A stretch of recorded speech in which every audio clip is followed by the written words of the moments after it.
Movie की शुरुआत होती है एक ऐसे परिवार से जो सिर्फ मार्शल आर्ट्स नहीं जानता है बल्कि इंसाफ के लिए लड़ना भी अपना फर्ज समझता है। इस परिवार के मुखिया है कराटे मास्टर अर्जुन। उनकी बीवी अभिरामी और छोटी बेटी नीला के साथ उनकी एक खुशहाल जिंदगी चल रही होती है। एक दिन नीला को कुछ लड़के परेशान करते हैं, तब अर्जुन उसे सिर्फ खुद की रक्षा करना ही नहीं बल्कि अन्याय के खिलाफ खड़े होना भी सिखाते हैं। बचपन से ही नीला कराटे की ट्रेनिंग लेने लगती है और धीरे धीरे एक बेहतरीन फाइटर बन जाती है। एक टूर्नामेंट में हारने के बाद नीला टूट जाती है, लेकिन उसके पापा उसे समझाते हैं कि हार इंसान को मजबूत बनाती है।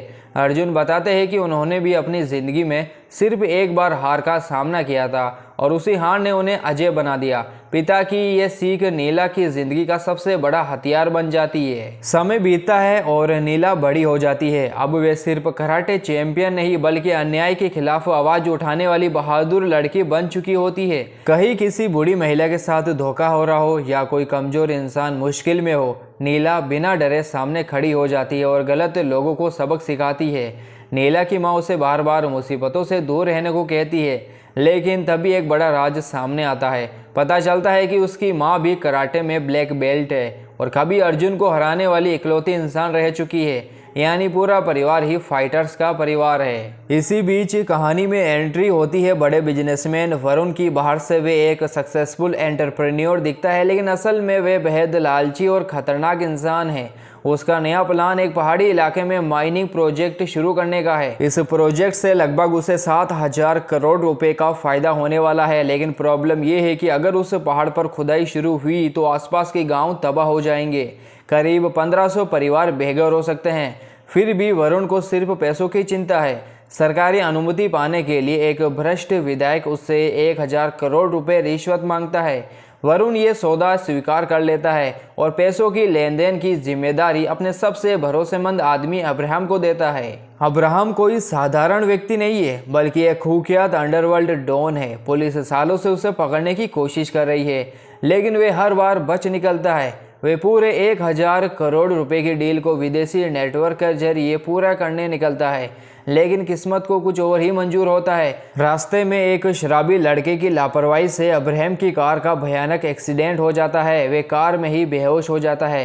पास में ही पुलिस होती है, लेकिन पुलिस अब्राहम को नहीं जानती है। वो उसे नहीं पहचानती है कि वो एक कुख्यात डॉन है। इसीलिए पुलिस तुरंत उस अब्राहम की मदद करना शुरू कर देती है। वे तुरंत ही उसे हॉस्पिटल पहुंचा देते हैं। उधर दूसरी तरफ एक सोशल एक्टिविस्ट वरुण के पुराने काले कारनामों के सबूत इकट्ठे कर चुका होता है। अगर ये सबूत बाहर आ गए तो वरुण का पूरा साम्राज्य खत्म हो सकता है। इसलिए वरुण उस एक्टिविस्ट को ख़त्म करने की तैयारी शुरू कर देता है। यही से कहानी और भी ज़्यादा खतरनाक मोड़ लेती है, क्योंकि एक तरफ है इंसाफ के लिए लड़ने वाली नीला और उसका कराटे परिवार, और दूसरी तरफ करोड़ों का खेल खेलने वाला निर्दयी वरुण और उसकी अपराधी दुनिया। वही वरुण को जैसे ही पता चलता है कि अब्राहम पुलिस की निगरानी में हॉस्पिटल में पड़ा है, तो वे अपने सबसे खतरनाक आदमी गुना को ऑर्डर देता है कि किसी भी कीमत पर अब्राहम को वापस लेकर आओ। यह गुना वही आदमी है जो पूरे परिवारों का सफाया करने के लिए बहुत ही ज़्यादा बदनाम है और काफ़ी खतरनाक भी है। इससे पहले भी वरुण ने उसे एक सोशल एक्टिविस्ट को ख़त्म करने का काम दिया था, जिसे कि गुना अपने आदमियों से कहकर ख़त्म करवा देता है। जो एक्टिविस्ट पहले वरुण के खिलाफ कई सारे सबूत इकट्ठा कर रहा था। गुना और उसके लोगों ने उस एक्टिविस्ट के घर में घुसकर पूरे परिवार का बेरहमी से कत्ल कर दिया था। इसलिए वरुण को भरोसा था कि ये काम भी वो आसानी से कर देगा। हथियारों से लैस गुना के आदमी हॉस्पिटल तो पहुंच जाते हैं।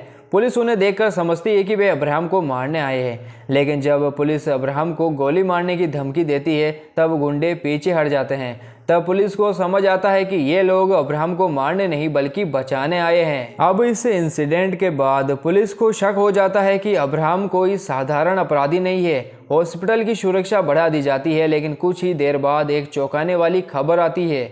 जब इंस्पेक्टर हॉस्पिटल आता है तो वहाँ का नज़ारा देखकर उसके होश उड़ जाते हैं। लगभग 15 पुलिस वाले मारे जा चुके होते हैं और अब्राहम गायब होता है। बाद में पता चलता है कि कोई गैंग हॉस्पिटल में नहीं घुसी थी। खुद अब्राहम होश में आने के बाद पुलिस वालों पर टूट पड़ा था और अकेले ही सबको मारकर वहां से भाग निकला। इसके बाद एक आईपीएस ऑफिसर इंस्पेक्टर को बताता है कि अब्राहम तमिलनाडु के सबसे खतरनाक क्रिमिनल्स में से एक है। 6 साल पहले उसे मारने के लिए बनाई गई स्पेशल टीम के 15 मेंबर्स भी उसके हाथों मारे जा चुके हैं। तभी से उसका नाम सुनकर पुलिस तक डरती है। भागने के बाद अब्राहम सीधे गुना के अड्डे पर पहुंचता है। उसके पैर में गोली लगी हुई है, इसलिए उसे तुरंत खास दवाइयों की ज़रूरत होती है। डॉक्टर ने उसे वार्निंग दी होती है कि दवा नहीं मिली तो उसका पैर हमेशा के लिए खराब हो सकता है। अब्राहम अपने गैंग के एक नए लड़के को दवा लेने के लिए भेजता है और ये वही लड़का होता है जो पहले चेन स्नैचिंग के मामलों में जेल जा चुका है और ये काफ़ी वायलेंट नेचर का होता है। लेकिन किस्मत उसे सीधे नीला के चाचा की मेडिकल दुकान पर पहुंचा देती है। उस समय दुकान पर सिर्फ नीला ही मौजूद होती है। बदमाश चाकू दिखाकर बिना पर्ची के दवा मांगता है। पहले तो नीला गुस्सा होती है, लेकिन माँ की बात याद करके शांति से उसे दवा दे देती है। मगर लालच में आकर वो बदमाश नीला के गले की चेन भी छीनने की कोशिश करता है। बस फिर क्या था, अब तक शांत बैठी नीला का गुस्सा फूट पड़ता है। वे कुछ ही सेकंड में उस बदमाश को बुरी तरह पीट देती है। आसपास लोग जमा हो जाते हैं और पुलिस उसे गिरफ्तार करके थाने ले जाती है। जब ये खबर अब्राहम तक पहुंचती है तो वे तुरंत खतरा भाप जाता है। उसे डर होता है कि अगर एफआईआर दर्ज हो गई तो पुलिस जांच करते करते उसके पूरे नेटवर्क तक पहुंच सकती है। इसलिए वे गुना को ऑर्डर देता है कि एफआईआर दर्ज होने से पहले ही नीला और उसके परिवार को ख़त्म कर दिया जाए। गुना का भाई और उसके 5 हथियारबंद गुंडे रात में नीला के घर पहुंच जाते हैं। उन्हें लगता है कि ये एक साधारण परिवार है और काम कुछ ही मिनटों में ख़त्म हो जाएगा, लेकिन उन्हें पता नहीं होता है कि ये पूरा परिवार कराटे मास्टर्स का परिवार है। घर के अंदर घुसते ही नीला, उसके पापा अर्जुन और उसकी माँ तीनों मिलकर गुंडों पर टूट पड़ते हैं। कुछ ही मिनटों में पूरा गैंग बुरी तरह पिट जाता है।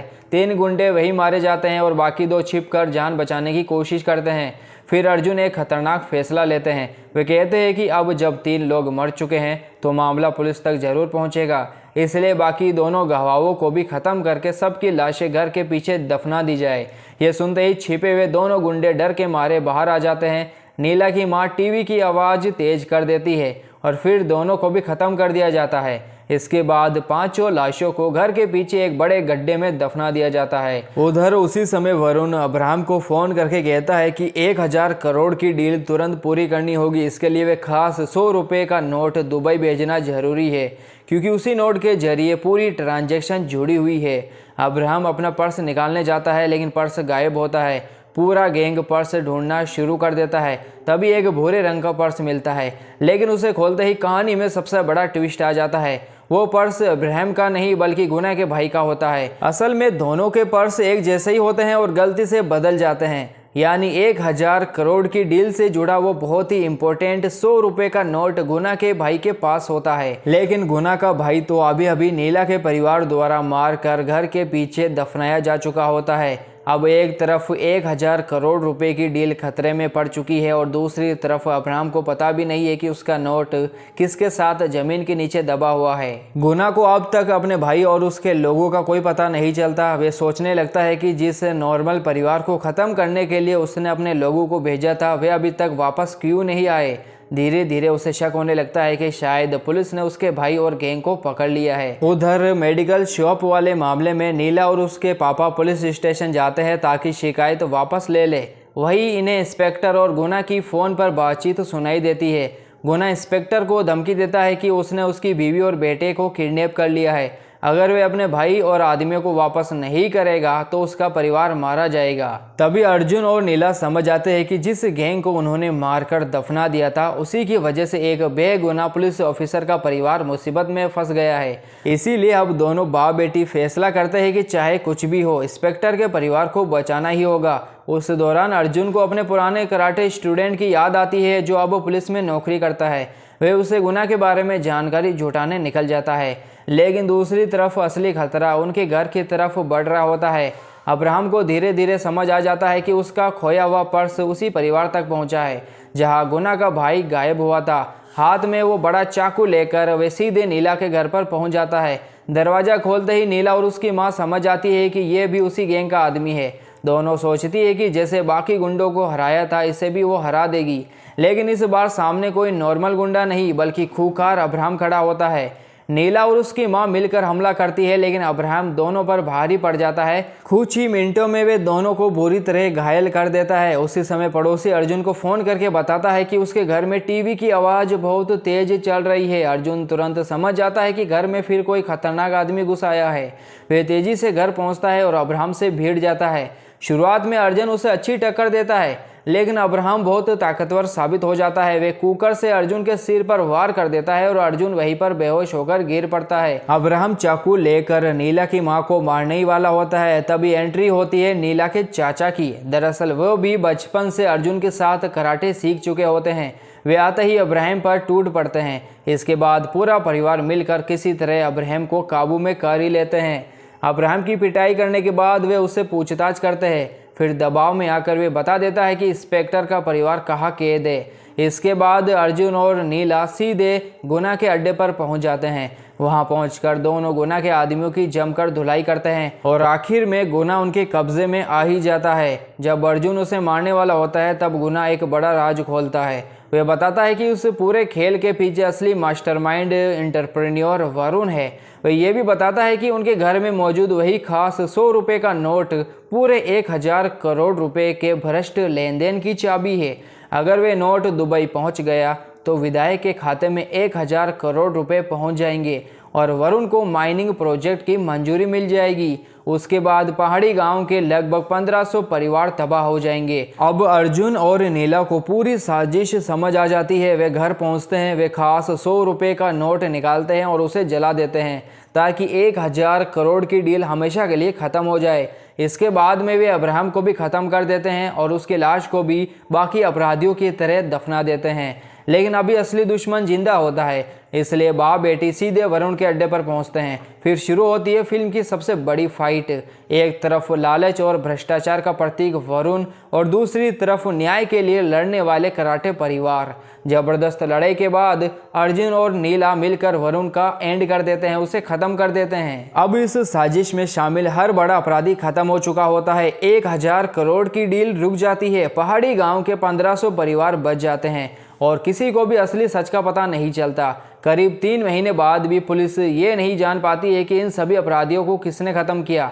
दूसरी तरफ अर्जुन, नीला और उसका परिवार एक सामान्य जिंदगी यानी कि पहले की तरह एक नॉर्मल जिंदगी जीना शुरू कर देता है। देखिए दोस्तों, एक कराटे परिवार ना सिर्फ खुद को बचाता है बल्कि अनजाने में पूरे गांव और हजारों लोगों की जिंदगी भी बचा लेता है। अन्याय के खिलाफ आवाज उठाना जरूरी है, लेकिन उसके साथ जिम्मेदारी भी उतनी ही जरूरी है। एक इंसान की हिम्मत और सही फैसला हजारों लोगों की जिंदगी बचा सकता है। साथ ही लालच और भ्रष्टाचार चाहे कितना भी ताकतवर क्यों ना हो, आखिर में सच और इंसाफ की ही जीत होती है।